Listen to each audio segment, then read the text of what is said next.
Alors, Roubaix a une grande histoire avec la bande dessinée. D'ailleurs, ce n'est pas un hasard si nous nous trouvons aujourd'hui à la médiathèque de Roubaix, devant le rayon bande dessinée, qui est l'un des rayons les plus fréquentés par les publics roubaisiens et des alentours.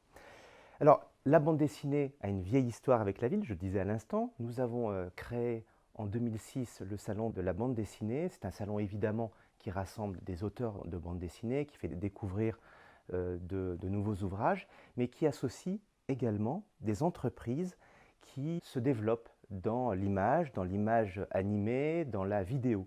Je pense en particulier à l'École supérieure d'art appliqué et textile de Roubaix, je pense au pôle 3D, je pense à Artefix, qui sont situés à la pleine image et qui constituent un cluster autour de l'image animée et qui attire de plus en plus d'étudiants.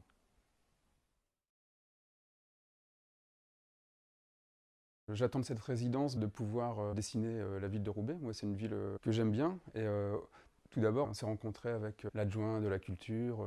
Et donc, il y avait des bâtiments que je connaissais, mais je ne connaissais pas vraiment leur histoire. Donc, on a fait un travail là-dessus d'abord. Ils m'ont montré aussi des images d'archives, notamment sur la rue qui rejoint la mairie, à la place qui n'existait pas. C'était toutes des ruelles un peu labyrinthiques. Donc ça, c'était plutôt intéressant de pouvoir connaître autrement la ville de Roubaix. Qu'est-ce que j'attends après, c'est de pouvoir, avec cette BD, faire des actions avec le public, des jeunes, tout ça, pour peut-être leur donner, comme le dit Johnny Hallyday, envie d'avoir envie.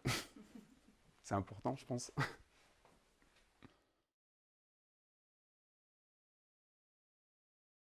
Ce projet, il a pour mission évidemment de rapprocher les publics de la bande dessinée. Je crois que c'est déjà l'enjeu essentiel. Et puis ça permet aussi de mettre en avant le 9e art, la bande dessinée, les auteurs de bande dessinée. Et parmi les auteurs de bande dessinée, eh bien, on a envie de mettre en avant cette année Rodérick Valenbois, qui est un artiste roubaisien et qui va, à travers sa création, mettre à l'honneur le patrimoine industriel de la ville. Vous savez qu'on a un patrimoine très très riche autour de la gare SNCF, de l'hôtel de ville, de l'église Saint-Martin qui est le plus vieil monument de la ville, et puis le parc Barbieux qui est très très fréquenté par tous les Roubaisiens et bien au-delà. Et puis ce projet, c'est l'occasion aussi de faire dialoguer, de faire travailler un artiste roubaisien, Rode, avec la ville, avec la direction de la culture de la ville, une ville qui est très, très riche de son patrimoine. Je rappelle que cette année, Roubaix fête le 20e anniversaire de son label Ville d'Art et d'Histoire, et puis des jeunes qui étaient rassemblés au sein du Conseil consultatif de la jeunesse et qui, ensemble, eh bien, ont construit ce projet dont on voit l'aboutissement aujourd'hui.